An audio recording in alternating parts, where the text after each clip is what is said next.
55% 그러니까 한 네. 5만 5천 명 정도는 네. 55만 명 55만 명, 정도는요 시민권자의 직계 가족들이에요. 가족 이민으로 해서 네, 가족 그 초청. 중에 이제 시민권자의 배우자가 거의 한 35만 명 정도 이민하고요. 뭐 부모 결혼 비자 같은 네, 경우죠. 그러니까 시민권자랑 결혼해서 영주권 받는 사람이 전체 이민자 중에 가장 많은 퍼센티지를 차지하고 있고요. 네네. 이제 시민권자가 되면은 왜 부모님도 초청하고, 맞습니다. 그다음 직계는 형제 자매 뭐 기혼 자녀는 아니에요. 직계가 가족이 다 직계가 아니고 미혼 자녀 21세 미만. 그렇죠. 미혼 자녀는 또 직계에 포함되니까 부모 미혼 자녀들이 대략 한 20만 명 네, 이렇게 봤거든요. 오, 통계가. 네. 일단 결혼 비자 같은 경우가 가장 통계도 많고 또 가장 또 쉽게 나올 수 있다. 뭐 이렇게도 해석해도 될까요? 숫자가 또 많다 보니까 또 코타도 없잖아요. 무제한이에요. 그렇죠. 네. 무제한이라서. No limit. 네. No limit. 네, 그러다 네. 보니까 아무래도 결혼에 관한 사기가 과거나 현재나 계속 지속적으로 되게 많은 것 같기는 해요. 그럴 수 있겠다. 근데 결혼 사기에 만약에 이민국에 걸리잖아요. 네. 그러면은 평생에 다시는 이민을 못하는 걸로 어떤 경우도 사면을 못 받는 경우로 이렇게 돼 있어요. 그러니까 예. 결혼 비자 사기가 그러니까 어쨌든 리젝이 네. 되면 네. 다시는 어떤 이유로든 비자 미국에. 신청을 네. 할 수가 없다는 거네요. 대부분은 이제 뭐 범죄를 지어도 그다음에 또 이렇게 다른 잘못 뭐 가짜 경력을 넣어서 들켰다지 뭐 프라디나 이런 그 정부가 얘기하는 비자 사기 학교를 다녔달지 이런 예. 거는 비자 네. 거절 사유면서 영구 입국 사유이긴 하나 사면을 받을 기회가 있어요. 네. 그런 것들은. 네, 그런데 결혼이 fraudulent marriage로 밝혀진 경우는 네. 사면을 받을 기회가 평생에 없어요. 아이고. 진짜로 오. 시민권자랑 결혼하고 자녀도 둘 낳고 살고 있는 가정들도 있는데요. 제가 상담을 많이 해주잖아요. 예. 근데 어떻게 합법으로 있을 수 있냐는 데 대한 질문에 대해서 법이 바뀔 때까지는 받을 수가 없다. 이야. 네, 그게 답이에요. 그래서 당연히 결혼- 뭐 처음부터 네. 잘 하셔야 되겠지. 근데 제가 보면은 결혼 사기라는 게 이민국에서 결국은 인터뷰해서 심사하고 부족한 부분들을 더 보완하라 하는데 어떤 분들은 이제 답변을 충실해야 되는 거예요. 부족해도. 그렇죠. 그렇죠. 근데 포기하고 아예 안 한달지 그래서 또 사이트에 뭐 이렇게 인베스티게이션도 나가가지고 본인들이 잘 사나 안 사나도 보지만은 예를 들어서 결혼 케이스가 의심스러워서 이제 현장 조사 나가잖아요. 네. 그러면은 사진 같은 거 이런 걸 들고 제일 먼저 뭐 아파트 매니저를 찾아가고 주변인들의 네네네 예. 앞집 사람도 만나고 그렇게 해서 이 사람 아느냐 탐색하는군요. 여기 산 적이 있냐. 근데 예를 들어서 앞집 사람이 한 번도 본 적이 없는 사람이다. 그러면 또 이거는 뭐 매니저가 여기 그 사람 안 산다. 딴 사람이 산다. 막 이런 종류의 이제 인베스티게이션을 걸리잖아요. 네네. 그러면은 대부분은 그게 사기로 결론이 나는 경우가 많아요. 그렇겠죠. 네. 근데 제가 한 번은 이렇게 상담을 하는데 그 거절 통보서 거절하겠다 intent to deni를 가지고 와서 내용을 자세히 읽어보니까 네. 이민국이 조사하는 과정 중에 이 사람이 매니저 만나서 얘기했다 하는 부분들이 그 배우자 이름하고 아주 유사한 이름을 갖고 있는 다른 집 주인한테 이 사람이 살지 않는다고 해서 인텐트 디나이를 받은 케이스 제가 상담해 준 적이 있거든요. 네. 그래서 제가 이렇게 등기 같은 걸 다 찾아보니까 이름이 first name만 갖고 last name이 틀린 사람인데 네. 아마 현장에 가서 조사를 다 해가지고 인텐트 디나이를 받아갖고 온 거예요. 그래서 제가 다시 거꾸로 이제 리인베스티게이션 해봤거든요. 네. 그때 이민국이 또 실수를 한 거더라고요. 그래서 거기에서 인민국이 조사해서 안 살았다고 하는 내용 자체가 사실에 근거하지 않는 거라고 이렇게 반박해서 결론은 그분은 사기에서 빠져나와서 받기는 받았습니다. 다행이네. 네, 다행입니다. 자, 그러면 우선 이제 오늘 취업 이민 영주권 신청에 대해서 좀 이야기 나눠본다고 했는데요. 요즘 뭐 팬데믹 전후를 기준으로 해서 어떤가요? 이 신청. 그래서 취업 이민은 건수가? 그 전체가 다 해서 1, 2, 3, 4, 5 이렇게 5가지가 있거든요. 오. 그 5가지 순위에 동반 가족들 합해서 그러니까 네네. 동반은 배우자고 21세 미만의 자녀가 문호가 오픈해서 영주권 서류가 접수됐을 때 네. 해외에서는 이민그런 비자 애플리케이션이 내셔널 비자 센터에 이제 이렇게 업로드 시키는 거거든요. 그 시점을 기준으로 이제 그 락인이 되는 거예요. 그래서 전 세계에서 가족 관계가 전혀 없는데 이민하는 사람들은 취업 이민이 대부분이거든요. 1, 2, 3, 4, 5순위가. 근데 그 취업 이민의 코타는 1년에 다 해서 14만 개가 있는 거예요. 그러니까 전체에 비하면 사실 취업 이민 숫자가 제일 작지만 저희가 가족 관계는 그래도 좀 쉬운 편에 속하기 때문에 취업 이민한 사람의 뭐 거의 99%는 변호사 도움 받는다고 보시면 네, 돼요. 그렇죠. 네. 네. 취업 이민에. 네, 그래서 이제 이렇게 취업 이민이 그러면 이제 순위가 1, 2, 3, 4, 5순위 있는데 보통은 1순위는요. 네. 이게 아웃스탠딩 아주 특출한 사이언티스트 과학자, 예, 예. 리서처, 그다음에 뭐 아티스트, 그다음에 체육인 이런 그 아카데미 만약에 어우주연상을 받았다. 네. 요번에처럼 이제 오징어 게임 해서 네. 네네, 해가지고 이정재 씨가. 이정재 씨가 네. 이제 에미상을 받았다. 근데 만약에 영주권 신청을 원하면 스스로 영주권을 주는 1순위에 해당하는 이야, 거예요. 그렇게 되죠. 또 맞아요. 체육 같으면은요, 이제 올림픽 가서 김연아처럼 네. 뭐 골드 메달을 땄다. 막 이런 것들. 메달리스트들. 네. 그러니까 애틀릿, 우리가 체육인, 엔터테이너, 비즈니스 엔트러프너도 사업을 엄청 잘해가지고 전 세계에 뭐 이렇게 탑 1, 2, 3 막 이런 예. 회사가 됐다. 그러면 미국에서 다 웰컴이에요. 스스로도 영주권, 셀프 피티션 해서 영주권 줄 테니까 미국 와서 그런 탤런트들, 네. 뭐 재력, 또 그 사이언티스트 같으면은 가지고 있는 날레지 이런 거를 국가를 위해서 쓰라 이제 이런 1순위가 있고요. 그렇겠죠. 네. 1순위 안에 저희가 많이 하는 경우는 국제기업 간부가 거기에 들어가 있어요. 국제기업 간부. 네, 우리가 일반적으로 얘기하는 주재원들이죠. 아, 예, 예, 예. 주재원은 다가 간부급은 아니고요. 저희가 일해 보면 반반이에요. 반은 간부급 직원의 뜻은 내가 슈퍼바이저하는 다른 프로페셔널이 예를 들어서 3명 이상 있는 하이어 포지션. 한국으로 따지면 아마 부장님 이상 뭐 그쯤 이렇게 되는 걸로. 네. 큰 회사는 차장님들도 전문가들을 이렇게 다 많이 슈퍼바이저 하시는 분들이 있어요. 예, 예. 그런 분들이 멀티내셔널 매니저 에그제큐티브 포지션으로 해서 그 1순위 코타를 같이 쓰는 거예요. 그 저희가 주재원들 중에 이렇게 매니저급으로 나와 계신 네네. 분들이 1순위를 꽤 많이 하고요. 그다음에 2순위는 그 석사학위 이상 소지자들이 일반적으로 2순위예요. 오. 네, 그래서 내가 컴퓨터 사이언스에 뭐 소프트 엔지니어로 일하는데 이제 예를 들어서 뭐 삼성에서 뭐 취업을 해가지고 스폰서를 해준다. 네. 그러면 2순위가 되고요. 학사학위가 있는 사람은 그 스폰서 해준 회사가 아닌 회사에서 5년 동안 프로그레시브하게 익스피리언스가 그 필드에 있잖아요. 예, 예. 그러면 월급이 상당히 높긴 하지만 배철러 플러스 5년 이상의 경력이 있는 사람은 또 2순위예요. 그렇게 경력까지 있으면. 경력까지. 5년 그러니까 이상. 마스터가 없는 사람은 예, 배출러가 2순위가 있고. 되기 위해서 네. 배철러 디그리 플러스 그 잡에 관련돼 있는 5년 이상의 경력의 소지자가 이제 2순위가 될 수가 네네네, 있는데 네. 이런 1순위, 2순위는 제가 한 35년이나 일했거든요. 네. 한 번도 코타가 한국 같은 경우는 생긴 적이 없어요. 그 얘기는 항상 오픈이란 뜻이죠. 근데 모든 나라가 오픈인 건 아니고요. 한국은 네네. 월드와이드에 들어가 있기 때문에 컨트리 리밋이 있는 나라들은 한 나라가 그 주어진 코타의 7% 이상을 못 가져가서 다른 나라들은. 똑같이 2순위인데도 인도 같은 경우는 지금 현재 문호만 10년 6개월을 기다려야지 10년이요? 10년? 네. 문호만. 석박사 있는 사람들이 야, 네. 너무 문호- 많이 왔네. 예. 네, 그 사이니까 계속 합법적인 신분을 유지해야 된다는 부담이 있죠. 왜냐하면 인도 그러니까요. 애들이 워낙에 너무 많기 때문에 접수 순으로 주면 다른 나라는 이제 막 차지가 안 오는 거예요. 그렇죠. 그래서 한 나라의 이민자를 그 할당 코타에서 7%로 제한을 시킨 거예요.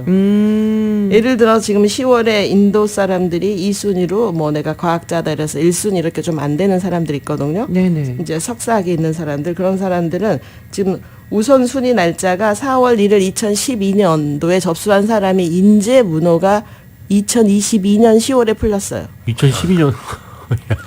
네. 10년이 지났네요. 10년 반인데 그 노동어가 받느라고 최소한 6개월 또 일해야 되고 네, 그렇죠. 영주권 대기 상태 다시 1년 더 해야 되니까 그런 경우는 거의 12년 정도 걸린다고 와, 보시면 돼요. 오래 걸리네요, 진짜. 네. 근데 한국 분들이 이제 그 2순위도 많이 하고요. 3순위 취업 이민을 많이 해요. 삼순이요. 오늘은 제가 기회가 되면 제일 많이 하는 이 3순위가 또 코타가 왔다 갔다 지금 하고 있기 때문에 그 부분에 대해서 좀 설명하려고 하거든요. 예, 예. 3순위 안에는요, 이렇게 세 가지 또 그룹으로 나눠져 있어요.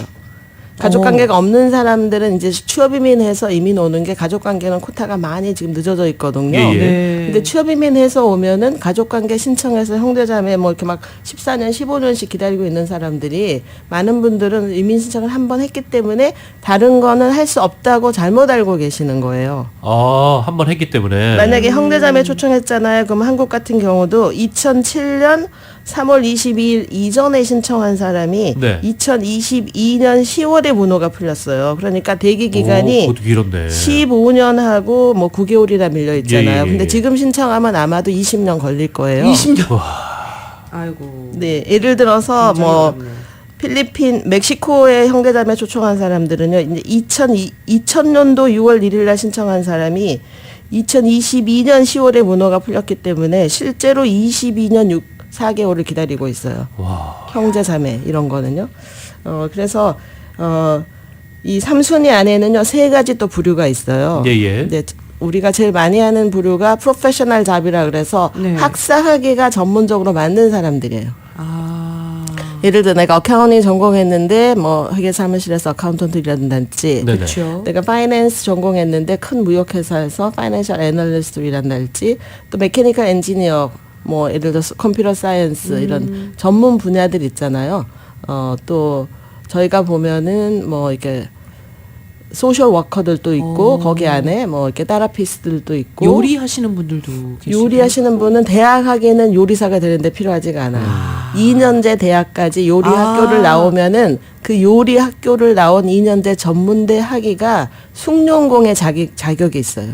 그렇게 해서. 조금 다르군요. 저희가 2년 전공해서 숭늉공으로 해주는 전공들의 제일 많은 것 중에 하나가 요리 학교도 있고요.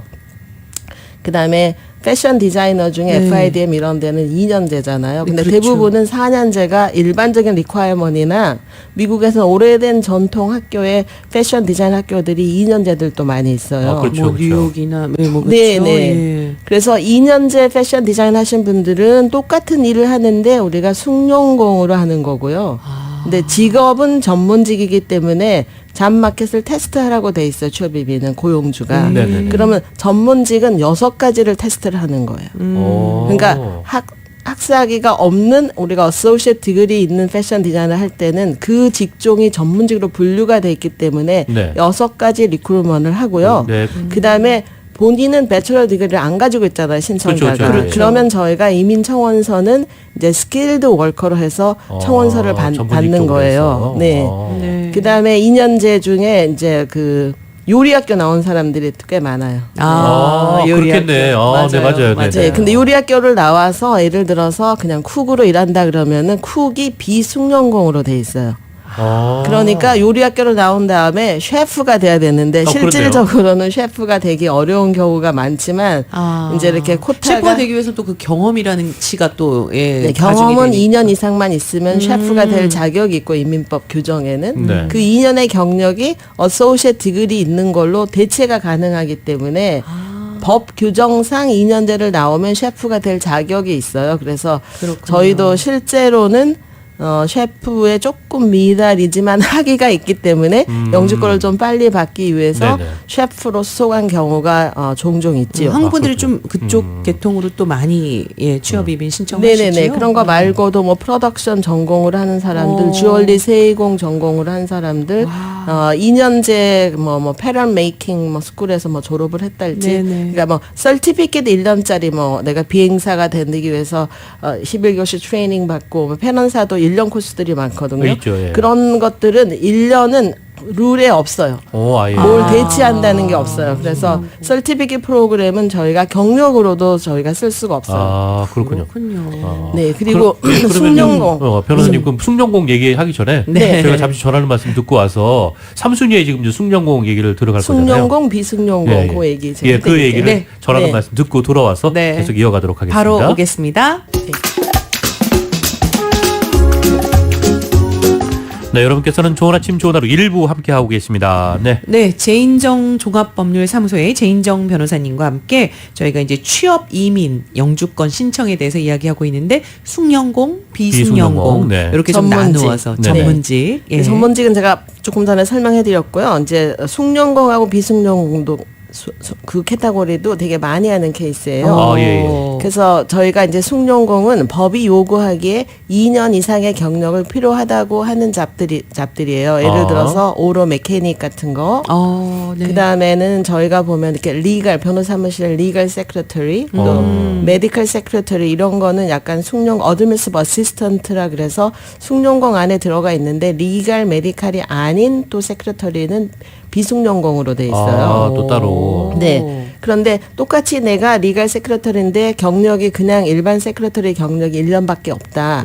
그러면은 리갈 세크레터리로 잡 어포를 받아도 또 비숭룡공이에요. 그러니까 법이 2년을 요구하고 신청자가 2년의 경력을 소지한 경우에 한해서만 숭룡공이 될 수가 있어요. 그래서 저희가 숭룡공들도 꽤 많이 하는 편이고요. 그다음에 비숭룡공은 경력을 2년 미만을 요구하는 모든 잡을 다 통틀어서 비숭룡공. 언스킬드 워커 비숭룡공이라고 해요. 네네네. 그래서 저희가 실제로 문호가 금년 6월 이전에는 지난 6년 동안 비숭룡공 문호가 오픈 상태였어요.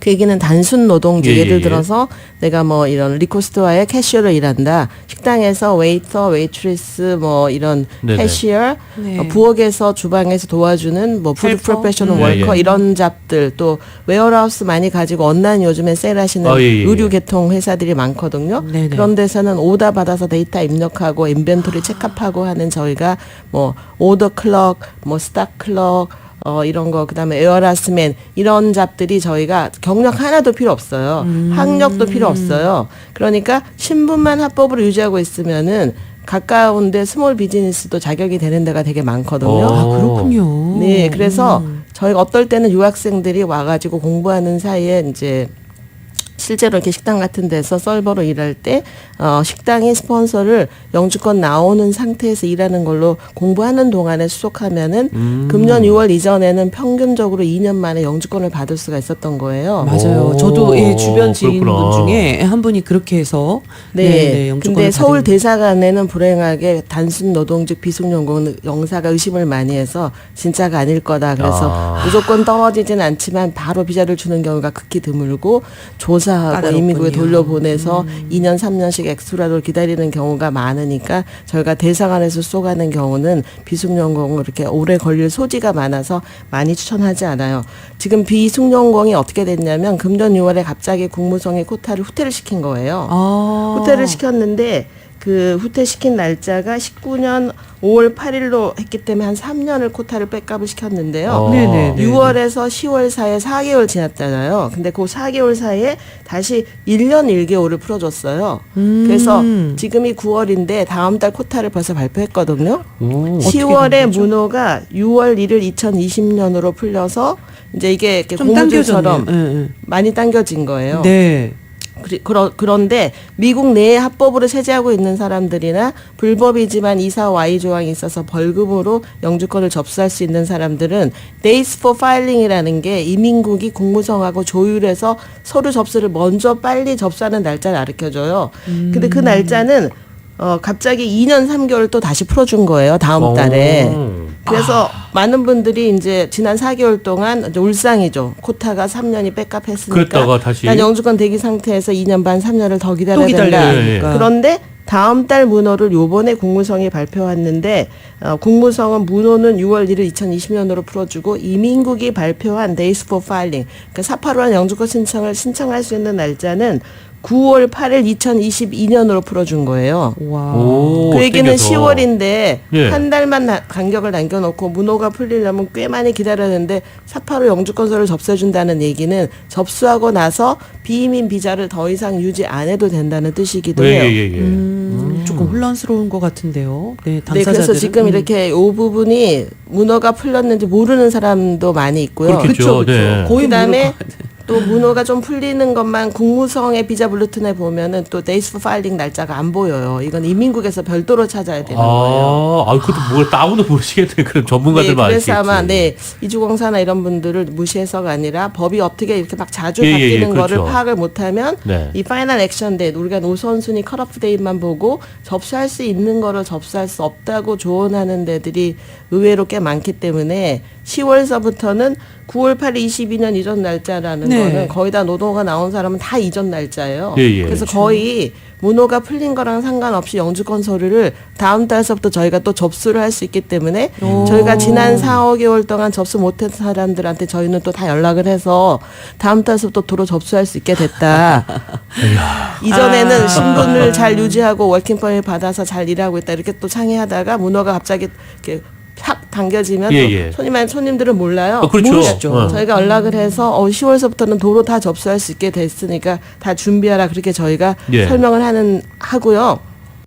한 가지 말씀드리고 싶은 거는 앞으로도 더 많이 풀릴 것 같은 예감이 드는데 오. 왜냐하면 가족 초청의 코타가 이제 22만 6천 명이 직계가 아닌 가족으로 이민하는 거예요. 예, 예. 가족 초청도 이제 1, 2, 3, 4순위가 있거든요. 근데 해외에서 수속해오는 사람이 되게 많은데요. 공무성 수속 일은 이민국보다 2배나 더 밀려 있어요. 아, 공무성에는. 네. 그렇군요. 네, 그리고 뭐 이렇게 시민권자의 기혼자녀 이런 거는 1년 동안 문호가 하루도 안 풀렸어요. 어허. 그 얘기는 뭐냐면 코타가 없어서가 아니라 행정 업무가 지금 안 따라주기 지연돼서. 때문에 예, 예. 안 쓰다 보니까 그 남아있는 코타가 다 취업 이민으로 넘어와 있는 거예요. 아. 제가 아, 2023년도에 어벨러블한 그 코타를 봤더니 온하게 14만 개잖아요, 취업 네, 이민이. 네. 근데 가족 추청에서 14만 1,507개가 더 넘어와서 어. 내년에는 28만 1,500개 정도가 이민할 수 있다니까 제가 예측하건대 이런 비숙련공이 돌아올 수도 있겠다.